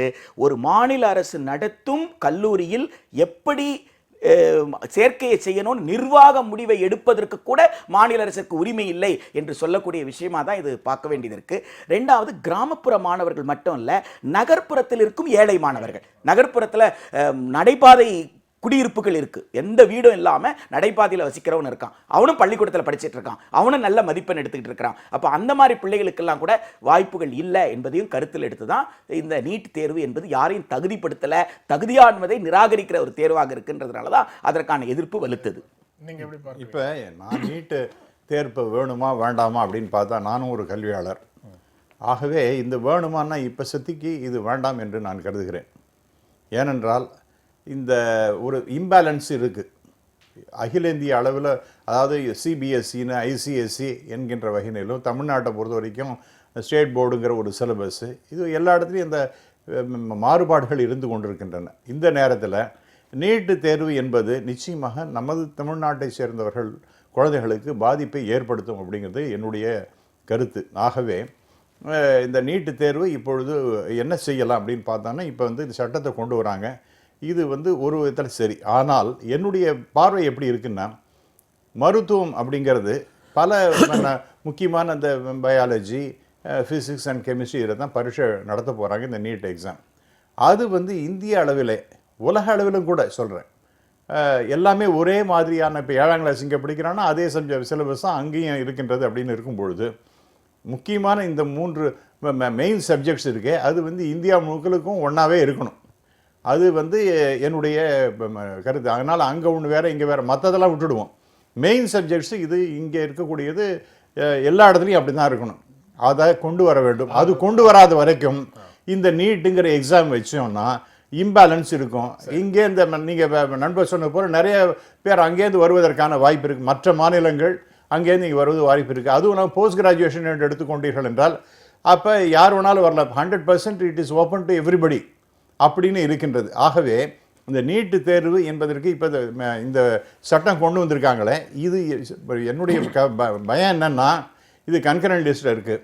இப்போ ஜல்லிக்கட்டில் நாம் பண்ணினோம் பாருங்கள், அதே போல் இந்த சட்டத்துக்கு முதல்லையே ஒரு பிரசிடென்ட் அசென்ட்டை வாங்கிட்டு கன்கரண்ட் லிஸ்ட்டில் இருக்கிறதுனால இந்த சட்டத்தை போட்டாங்கன்னா செல்லுபடி ஆகும் அப்படின்னு நான் நினைக்கிறேன். இதை இவங்க போட்டுட்டு அட்லீஸ்ட் இந்த பிரசிடென்ட் அசென்ட் உடனே வாங்கிட்டாங்கன்னா நிறுத்தலாம்னு நினைக்கிறேன். ஆனால் என்னுடைய டவுட் என்னன்னா, எனக்கு எழக்கூடிய ஒரே ஒரு சந்தேகம், நீங்கள் சொல்லுங்க பதில், அதற்குள்ளே நான் அவர்கிட்ட பேசிட்டு வரேன். மத்திய சட்டம் ஒன்று இருக்குது. அந்த மத்திய சட்டத்தில் ஒரு திருத்தத்தை கொண்டு வரும் விதத்தில் மாநிலத்துக்கு ஒரு உரிமை இருக்குது. அரசமைப்பு சட்டம் நமக்கு கொடுக்குது. அதெல்லாம் அந்த ஏன் மாநிலத்துக்கு மட்டும் அதில் மத்திய சட்டத்தில் திருத்தம் கொண்டு வருவதற்கான உரிமை மாநிலத்துக்கு உரிமை இருக்கணும்னு சொல்லி அரசமைப்பு சட்டத்தை உருவாக்கியவர்கள் நினைச்சிருக்கிறாங்கன்னா, மாநிலங்களுக்கு என்று தனியான முன்னுரிமைகள் இருக்கு. அந்த முன்னுரிமைகளை பாதிக்கும் விதமாக ஒரு மத்திய சட்டம் வந்ததுன்னா அதில் திருத்தம் கொண்டு வருவதற்கு மாநிலத்துக்கு உரிமை இருக்கணுங்கிறதுக்காக இந்த ப்ரொவிஷன்ஸை வச்சிருக்கிறாங்கன்னு நான் புரிஞ்சுக்கிறேன். அது உண்மையாக இருந்தால் ஒரே பாடத்திட்டத்தை இந்தியா முழுக்க கொண்டு வரணும் அப்படின்னு சொல்வதும் வந்து முரணானதாக இருக்கு. இல்லை, அதாவது பேசலாம் சார். நீங்க வந்து இம்பேலன்ஸ் அப்படின்னு சொல்லி அவர் அந்த வார்த்தையை பயன்படுத்துறாரு. நீங்களும் அதே மாதிரி முரண்கள் பத்தி சொல்றீங்க. இங்க இருக்கக்கூடிய ஏழை மாணவர்களுக்கு வாய்ப்பு இல்லை, நகர்ப்புறத்தில் இருக்கக்கூடிய கிராமப்புறங்களில் இருக்கிறவங்களுக்கு டோட்டலாக வாய்ப்பு இல்லைன்னு சொல்றீங்க. இந்த இம்பேலன்ஸை, சமமற்ற நிலையை சரி செய்து விட்டுத்தான் எந்த விதமான சீர்திருத்த நடவடிக்கைகளையும் எடுக்கணும் அப்படின்னு சொன்னா எந்த நடவடிக்கையையும் அரசு வந்து எடுக்க முடியாது. இமீடியட்டாக வரக்கூடிய, உடனடியாக வரக்கூடிய பல ஆண்டுகளில் எந்த நடவடிக்கையுமே எடுக்க முடியாது. மத்திய அரசு வந்து அவர்களுக்கு எழக்கூடிய பிரச்சனைகள் வந்து சர்வதேச அளவில் போட்டியிடுவதற்கு அல்லது வேலை செய்வதற்கு ஆட்களை தயாரித்து கொடுக்குற பணியையும் கைக்குள்ள வச்சிருக்கிற பணிக்கு தகுதியான நபர்களை உருவாக்குற விதமாக இந்த விஷயங்களை அவங்க செய்கிறாங்க. நம்ம இம்பேலன்ஸ் இருக்குங்கிறத காரணமாக வச்சே எல்லா விஷயங்களையும் நம்ம எதிர்த்துட்டு இருக்க முடியுமா? இதில் அடிப்படையாக நீட் மட்டும் நான் சொல்லலை, நீட் போன்ற அகில இந்திய தேர்வுகள் எதுவாக இருந்தாலும் அது வந்து ஒரு சமநிலையை உருவாக்குவதற்கா, மக்களை தகுதிப்படுத்துவதற்கா என்கின்ற மிக முக்கியமான கேள்வி. ரெண்டாவது, நான் சொல்லக்கூடிய தயாராக இல்லை அப்படின்னு நான் சொல்லக்கூடியது கோச்சிங் கிளாஸஸ், கோச்சிங் சென்டர்ஸ் இல்லை அப்படின்ற அடிப்படையிலேருந்து நான் சொல்லலை. நவம்பர் மாதம் 25ஆம் தேதி, அதாவது 26 கையெழுத்தாகுது. அதுக்கு முன்னாடி அண்ணல் அம்பேத்கர் அவர்கள் இந்திய அரசமைப்பு சட்டத்தை அறிமுகப்படுத்தி அதை முடித்து வைத்து பேசுகிறாரு. அடுத்த நாள் ஓட்டிங்க்கு விட போகிறாங்க, கையெழுத்தாகுது. அதற்கு முன்னாடி அவர் பேசின வார்த்தை ரொம்ப முக்கியமானது. இந்தியா ஜனவரி 26, 1950 ஒரு முரண்பாட்டோடு கால் வைக்கப் போகிறது. ஒரு மனிதனுக்கு ஒரு வாக்கு, ஒரு வாக்குக்கு ஒரு மதிப்பு என்ற இலக்கை அடைந்து விட்டோம். ஆனால் சமூகத்திலும் பொருளாதாரத்திலும் ஒரு மனிதனுக்கு ஒரு மதிப்பு என்ற நிலை இங்கு இல்லை. எவ்வளவு சீக்கிரம் இந்த முரண்பாட்டை களைகிறோமோ அவ்வளவு சீக்கிரம் இந்த நாட்டிற்கு நல்லதுன்னு சொன்னார். 70 ஆண்டு ஆச்சு. சமூகத்தில் சமத்துவத்திற்கோ பொருளாதாரத்தில் சமத்துவத்திற்கோ அரசு எந்த நடவடிக்கையும் இது நாள் வரைக்கும் எடுக்கல. ரெண்டாவது, அரசமைப்பு சட்டத்தில் திருத்தம் கொண்டு வந்திருக்கோம்ல. அரசமைப்பு சட்டத்தில் ஏகப்பட்ட திருத்தங்கள் வந்திருக்கு. ஆனால் அரசமைப்பு சட்டம் சொன்ன மிக முக்கியமான விஷயம், உங்களுடைய பொருளாதார நிலை உயர்கின்ற பட்சத்தில் கல்வியை அரசு தான் கொடுக்கணும். கல்வி என்பது மக்களுக்கு அடிப்படை, according to the economic capacity the state. அப்போ நீங்கள் பொருளாதாரத்தில் 6 இருந்தது சார், 7 ஆக போகுது சார், 7 அப்படின்னா வளர்ச்சி தானே. அப்போ வளர வளர அரசு தான் கொடுக்கணும் அப்படின்னு சொல்லியிருக்கிற அந்த அரசுக்கு வழிகாட்டும் நெறிமுறைகளை இதுவரைக்கும் அரசு பின்பற்றியதாக தெரியல. ரெண்டாவது, இந்த நீட் எதற்காக? உலக வர்த்தக அமைப்பின் கீழ் கல்வியில் சந்தையை திறந்து விடுவதற்கு சில ஆஃபர்ஸ், ஒப்பளிப்புகளை இந்திய அரசு தெரிவித்திருக்கு. அப்போ அவங்க வைக்கக்கூடிய டிமாண்ட், அப்போ அந்த டிமாண்டை அந்த யார் கல்வியாளர்கள் வரப்போகிறாங்க, நிதி முதலீட்டாளர்கள், அந்த நிதி முதலீட்டாளர்கள் அவருடைய லாப வேட்கைக்கு இது ஒரு சந்தைக்காடாக மாற்றக்கூடிய ஏற்பாடு. ஸோ அதில் என்ன அடிப்படுதுன்னா, 1ஆம் வகுப்பிலிருந்து 5ஆம் வகுப்பு வரை நவோத்யா வித்யாலயாவில் செலவாகிற பணம் கேந்திர வித்யாலயாவில் செலவானது சைனிக் ஸ்கூலில் பர்ச்சைல்டு எக்ஸ்பெண்டிச்சர் எவ்வளவு, அதற்கு சமமான செலவு தொடக்க பள்ளிகளில் கிடையாது. நீங்கள் ஆரம்பத்தில் குறிப்பிட்ட மாதிரி காமராஜர் காலத்தில் அதுக்கு பிறகு அவரை அடிவற்றி வந்த திமுக ஆட்சியில் அரசு கொண்டு வந்த மருத்துவக் கல்லூரிகள்னு சொன்னீங்கல்ல, அதே நிலையா இப்போ மருத்துவத்துறையில் இருக்குது, மருத்துவ கல்வித்துறையில் இருக்குது. இங்கேயும் நிதி முதலீட்டாக கல்வி நிறுவனங்களை தொடங்குவதை பார்த்து அப்படிங்கிற பார்வையோட கொண்டு வந்து கல்வியை வணிகமாக நடத்திட்டு இருக்கிறவங்க இருக்கத்தானே செய்யறாங்க. இப்ப உள்ளூர் முதலீட்டாளர்களுக்கு போட்டியாக வெளிநாட்டில இருந்து வந்துடக்கூடாதுங்கிறதுக்காக நீங்க மிக மிக கூர்மையான கேள்வி, சரியான கேள்வியும் கூட. இங்க கூட நாம என்ன சொல்றோம்னா, நீட்டு தேர்வு வேண்டான்னு சொல்லும் அதே பட்சத்தில் தனியார் டீம்டு யூனிவர்சிட்டிஸ், நிகர்நிலை பல்கலைக்கழகங்கள், யூனிட் யூனிவர்சிட்டிஸ், பிரைவேட் யூனிவர்சிட்டிஸ், தனியார் பல்கலைக்கழகங்கள், தனியார் கல்லூரிகள் இதனுடைய செயல்பாட்டை, அதாவது அதனுடைய நிர்வாக இருக்கைகளை, சீட்ஸை, அட்மிஷன்ஸை ஃபில் பண்ணுறதுல இருந்து ஃபீஸ் வரைக்கும் அரசு கட்டுப்படுத்தக்கூடாதுன்னு சொல்லலை. இப்போ கூட நம்ம என்ன ஃப்ளா சொல்கிறோம்னா, அதை கட்டுப்படுத்தணும். அதை கட்டுப்படுத்துவதற்கு பதிலாக இவனுக்கு போட்டியாக நான் ஃபாரினரை கொண்டு வர்றேன், அப்போ அவனும் கொள்ளையடிக்கிட்ட இவனும் கொள்ளை, இந்த கொள்ளையை தடுக்க சொல்கிறோம். இது கொள்ளைன்னு சொல்கிறது பகல் கொள்ளை. இது அந்த பகல் கொள்ளையை நியாயப்படுத்துவதற்கு அந்நிய கொள்ளைக்காரன் 2 கொள்ளைக்காரனும் கூட்டு சேர்வது என்பது எந்த வகையில் நன்மை பயக்க போகிறதுன்றது. சார், இப்போ நாம் ஸ்பெசிஃபிக்காக நான் நீட்டை பற்றி மட்டும் பேச விரும்புகின்றேன். மற்ற எல்லா விஷயத்தையும் நான் எடுத்து அவர் சொல்றதும் நீட்டோட தொடர்புடைய இல்லை. நான் இன்னைக்கு வேணுமா வேண்டாமாங்கிறது நான் ஆரம்பத்திலே சொல்லிட்டேன். இன்னைக்கு இருக்கக்கூடிய நிலைமையில போன வருஷம் வேண்டாம் தமிழக அரசு கேட்டுட்ட உடனே அதை இங்கே சஸ்பெண்ட் பண்ணி வச்சாங்க. தமிழ்நாட்டுக்கு இது பொருந்தாது அப்படிங்கிற மாதிரி கேட்டுன்றதுக்கு அதை மத்திய அரசு செவி சாய்த்தது. நண்பரை நீங்க நிறைய பேசுறீங்க, கொஞ்சம் பேச விடுங்க. இப்ப இன்னைக்கு நீட்டு வேணுமா வேண்டாமான்னு இன்னைக்கு தமிழ்நாட்டை பொறுத்த வரைக்கும் நம்ம நீட்டு வேண்டாம் அப்படிங்கிற மாதிரி தான் என்னுடைய நிலைப்பாடும் இருக்கின்றது. ஆகவே இந்த சட்டம் செல்லுபடி ஆகுமானா இட் இஸ் டிபேட்டபிள். அது அடுத்த ஸ்டேஜ் வச்சுப்போம். ஆனா இன் பிரின்சிபல் ஐ அக்ரி. அதை நான் தெளிவா சொல்லிடுறேன். ஆகவே 2வது பாயிண்ட், நான் இம்பேலன்ஸுங்கிறத பொறுத்த வரைக்கும் ஒரு முக்கியமான விஷயம் சொல்றேன். இன்னைக்கு சேஞ்சஸ் ஆர் டேக்கிங் பிளேஸ். அப்படி இருக்கும்பொழுது +2 லெவலில் 12 வருஷமாக தமிழ்நாட்டை 12 வருஷத்துக்கு மேலே கூட எடுத்து அதே சிலபஸ் தான் நடத்திட்டு இருக்காங்க. மாற்றமே கிடையாது. இன்னைக்கு மாற்றமே கிடையாதா? ஒன்று. அதே மாதிரி இந்த 10th ஸ்டாண்டர்ட்லயும் எடுத்து கல்வியில மாநிலத்தில் இருக்கக்கூடிய கல்வி திட்டத்துல, கல்வி முறையில என்னென்ன சீர்திருத்தங்களை கொண்டு வர வேண்டும், சீர்திருத்தங்களை கொண்டு வராமல் இருக்கிறதுனால இந்த மாதிரி பொதுவான இடங்களில் நடக்கக்கூடிய தேர்வுகளில் பங்கேற்கும் திறன் இல்லாதவர்களாக தமிழ்நாட்டில் இருக்கக்கூடிய மாணவர்கள் இருக்காங்க அப்படிங்கிற ஆர்குமெண்ட் எல்லாம் கல்வி தொடர்பான பல விவாதங்கள்ல நம்ம பார்க்குறோம். ஆமா, அது நிச்சயமா இது ரெலவென்ட் ஹியர்.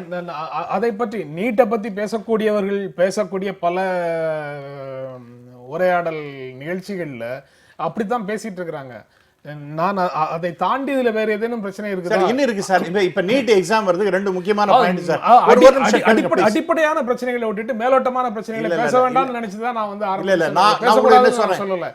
ஒரு நிமிஷம், அதுதான் நான் 2 சொன்னேன். அவர் 3வதாக அதுல ஒரு பங்களிப்பு கொடுத்திருக்கிறாரு. அரசு தன்னுடைய கல்விக்கான பொறுப்பை துறந்து தனியார் இடத்துல மொத்தமாக கல்வியை கையளிக்கிறது அப்படின்னு சொல்லியிருக்காரு. அதுவும் ஒரு முக்கியமான விஷயம். நான் வந்து rural versus urban, state versus central, அந்த பவர் ஸ்ட்ரகிள் அப்படிங்கறத தாண்டி 3வதாக அரசுகளே வந்து தங்களுடைய பொறுப்பை வந்து மத்திய அரசாக இருந்தாலும் சரி, மாநில அரசாக இருந்தாலும் சரி, தங்களுடைய கடமையிலிருந்து விலகுகிறார்கள். அவர் 3வது ஒரு அதை பத்தி நான் ரொம்ப தெளிவா சொல்றேன் சார். அது அரசாங்கம் இதுல நிச்சயமா பண்ணணும் சார்.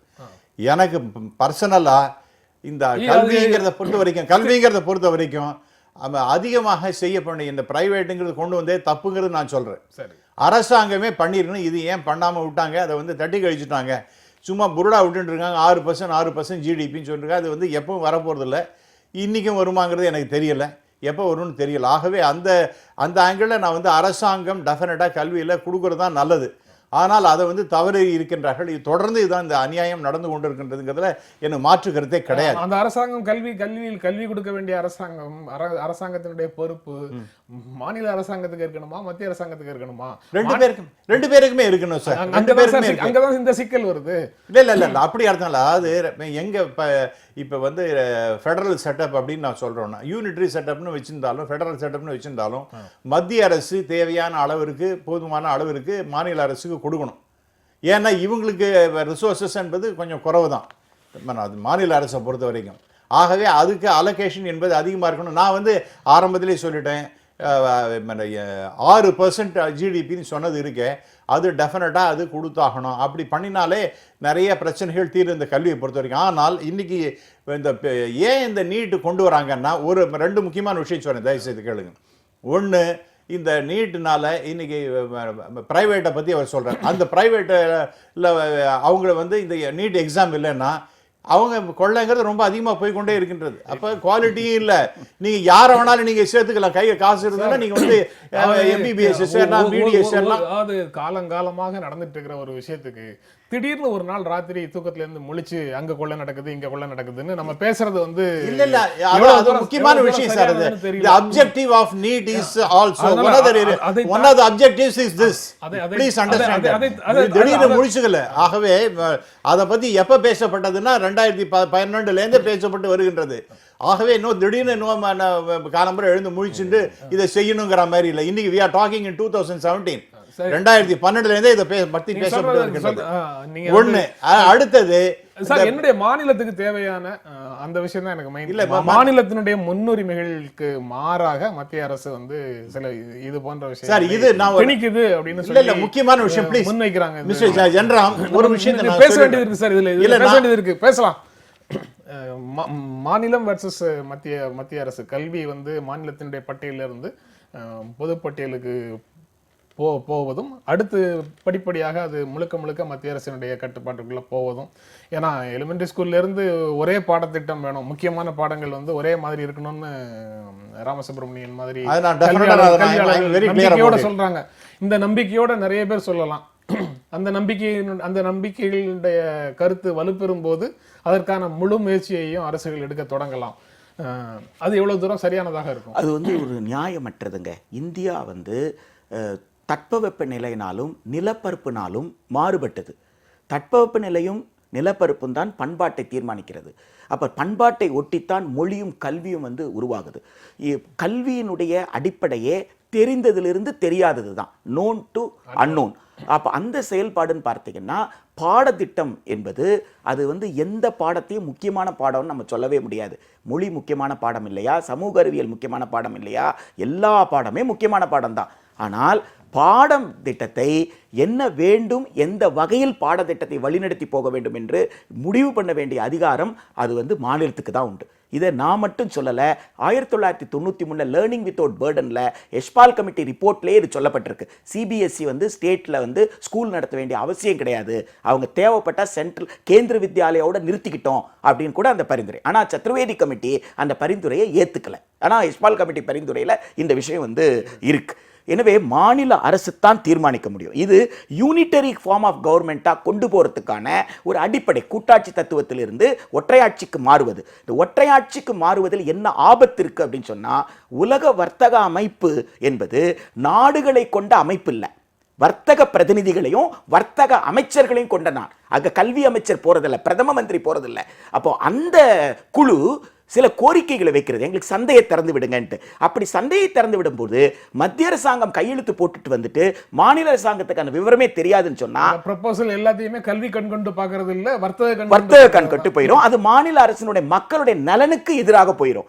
எனவே கூட்டாட்சி தத்துவத்தில் அது பாடத்திட்டத்தில் இருந்து கொள்கை முடிவு எடுக்கிறதுல இருந்து நிர்வாக முடிவு எடுக்கிறதுல இருந்து அது மாநிலத்தினுடைய உரிமையாக இருக்கும் வரையும் தான் அந்த மாநில மக்களுடைய நன்மை. அந்த மாநிலத்திற்குள்ள பல குறைபாடு, இங்க இருக்கிற டீம்டு யூனிவர்சிட்டியில், இங்க இருக்கிற பிரைவேட் யூனிவர்சிட்டி, பிரைவேட் காலேஜஸ்ல கட்டண கொள்ளையை தடுக்கணும்னா அதுக்கு வேரியஸ் மெக்கானிசம் இருக்கு. சிங்கிள் விண்டோ சிஸ்டத்தில் மேனேஜ்மெண்ட்டை கூட மேனேஜ்மெண்ட் கோட்டா ஃபில் பண்ணலாம். ஃபீஸை வந்து கவர்மெண்ட்ல கட்டிட்டு சலானை கொண்டு போய் கொடுன்னு சொல்லலாம். ஏன்னா இந்த நீட்டில் அட்மிட் ஆனவங்களுக்கு ஃபீஸ் 2 லட்சம் இருந்தது, 15 லட்சம் 20 லட்ச ரூபா வசூல் பண்ணியிருக்காங்க. எனவே அது கட்டண கொள்ளையை வந்து தடுக்கல. அப்போ வெளிப்படையான கட்டண கொள்ளையை அனுமதிக்கக்கூடியதாக எந்த விஷயத்தையும் நாம் வந்து அனுமதிக்க முடியாது. நோன் டு அன்னோன், அதுதான் கல்வி அப்படின்னு சொல்லிங்க. சரி, அறிந்ததில் நிகழ்ச்சி நிறைவு செய்யணும். இல்லை, எனக்கு முக்கியமான பாயிண்ட், உங்களுடைய இறுதியான கருத்து, உங்களுடைய முக்கியமான பாயிண்ட் சுருக்கமாக சொல்றேன். அது நான் வந்து இது மாதிரி பேசிட்டே இருக்கிறதுல புண்ணியம் கிடையாது சார். அதாவது இன்னைக்கு பேசி இல்ல சார், நான் பேசுறது சார், இல்ல mister general please understand sir. அதுதான் சார் சார் மேல அதாவது பீஸாங்கிற எக்ஸாம்ல இன்டர்நேஷனல் லெவல்ல நம்ம ஒன்றும் சக்சீட் ஆக முடியல. அப்புறம் வந்து யூனிஃபார்ம் சிலபஸ் அப்படிங்கிறது அட்லீஸ்ட் மேஜர் சப்ஜெக்ட் கொண்டு வரணும்னு எதிர்பார்க்கின்றோம். அதெல்லாம் விட்டுட்டு நாம வந்து எனக்கு தான் பவர் இருக்கு, நான் தமிழ்நாட்டிலே தான் இருப்பேன், நீங்க வந்து குண்டு செடியில குதிரை ஓட்டின்னு இருக்க மாதிரி ஏன் இன்னைக்கு சார் இங்க தமிழ்நாட்டில் இன்னைக்கு ஆயிரக்கணக்கான கேந்திர வித்யாலயா நவோதயா வித்யாலயா சிபிஎஸ்இ ஃபாலோ பண்ணுது. கேந்திர வித்யாலயா நவோதயா வித்யாலயா சைனிக் ஸ்கூல் பையனால பீஸால கான்ட்ரிபியூட் பண்ண முடியல. எனவே சென்ட்ரல் கவர்மெண்ட் நடத்துற கேந்திர வித்யாலயா நவோதயா வித்யாலயா கூட பிரோஜனம் இல்லைன்னு சொல்றாரு. அப்போ கேந்திர வித்யாலயம் ஒழுங்கா நடத்த முடியாத மத்திய அரசாங்கம் எங்க இருந்து போயிட்டு பஞ்சாயத்து ஸ்கூல் நடத்த மக்கள் வந்து சிபிஎஸ்இ பக்கம் போயிட்டு இருக்காங்க. ஏன் நீங்க நீங்க அந்த சிபிஎஸ்இயால பிசால போட்டி போட முடியல, அவரே தான் சொல்றாரு. எதையுமே நீங்க ஒரு விதமான மாற்றமே கொண்டு வர முடியாது. எல்லாத்தையும் வெறும் பவர்னு வச்சு சொல்லிட்டு தமிழ்நாட்டுக்காக நீங்க வந்து ஐசோலேட் பண்ணி இங்க வந்து இங்க இருக்கிற குழந்தைகளை கெடுத்து குட்டிச்சவராக்கி கொண்டிருக்கின்றார்கள். மாநிலத்துல தமிழ்நாட்டு மக்களுக்கு கல்வி கொடுக்கக்கூடிய தகுதியும் திறனும் மாநில அரசுக்கு இல்ல. அது பண்ணவே இல்லை. 12 வருஷமா நான் சொல்லிட்டு மாத்தமே இல்லையே. முழுசா கேளுங்க சார். இந்தியாவில் இருக்கக்கூடிய குழந்தைகளுக்கு தேவையான கல்வி கொடுக்கக்கூடிய திறனும் வசதியும் இந்திய அரசுக்கு இல்லை. அதனால எங்க கல்வி நிறுவனங்களை தொடங்கி நடத்துறதாக இருந்தாலும் சரி, அதை சர்வதேச நிறுவனங்களால மட்டும்தான் நடத்த முடியும். அப்படி அர்த்தமே கிடையாது. அரசாங்கம் நிச்சயமா பண்ணணும். ஆரம்பத்தில் மாநிலத்தால முடியாது, மத்திய அரசு பண்ண முடியாது. சர்வதேச நான் சேஞ்சே ஆக மாட்டேன் அப்படின்னு நீங்க சொல்லிட்டு இருந்தீங்கன்னா யூ ஆர் தரோலி மிஸ்டேக்கன். இன்னைக்கு வேர்ல்ட் இஸ் சேஞ்சிங் சோ ராபிட்லி. அந்த எஜுகேஷன் நாலேஜ் இதுங்கிறதெல்லாம் ரொம்ப இம்ப்ரூவ் ஆகிட்டே இருக்கணும். அதுக்கு தகுந்தாப்புல மாறுதலுக்கு தகுந்தாப்புல நீங்க கொண்டு வரலைன்னா நீங்க இதே மாதிரி பேசிட்டே இருப்போம், வந்து we will be left behind. அதுதான் நடந்துட்டு இருக்கு. தங்களிடம் இருக்கக்கூடிய அறிவை பகிர்ந்து கொள்ள வேண்டும். அந்த பகிர்வின் மூலமாக மட்டுமே தான் அடுத்த கட்ட வளர்ச்சி வரும் அப்படின்னு நம்பக்கூடியவர்கள் நாம பேசிக்கிட்டே தான் இருப்போம் அப்படின்னு சொல்ல மாட்டாங்க. பேச்சுக்கள் மூலமாகத்தான் கருத்துக்கள்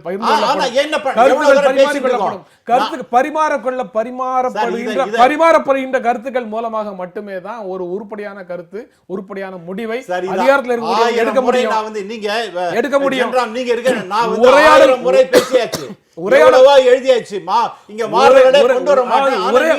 உரையாடல்களுக்கான வெளியே கொடுக்க மாட்டேன், என் கையில் அதிகாரம் இருக்கிறது, நான் எது வேண்டுமானாலும் செய்வேன் அப்படின்னு முடிவோட யாரு அதிகாரத்தை கையில வச்சிருக்காங்க, அதிகாரமே இல்ல,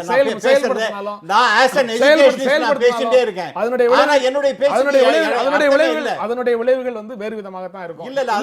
இந்த நிகழ்ச்சியில நீங்க வந்து கொஞ்ச நேரமாவது பேசியதற்கு உங்களுடைய கருத்துக்களை எங்களோட பகிர்ந்து. சரி, அதான் ப்ரோக்ராம் முடிஞ்சதுக்கு அப்புறம் அந்த நேரத்தை வைத்து கணக்கு பண்ணி நீங்க அடுத்த முறை சந்திக்கும் போது எவ்வளவு நேரம் பேசுனீங்க அப்படின்னு நீங்க சொன்ன புகார் வந்து உண்மையா இல்லையா சொல்லணும்.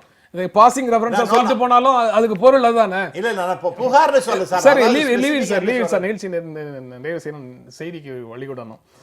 இந்த நிகழ்ச்சியில பங்கேற்று உங்களுடைய கருத்துக்களை பகிர்ந்து கொண்டதற்கு எங்கள் நன்றி. மீண்டும் சந்திப்போம். நன்றி, வணக்கம்.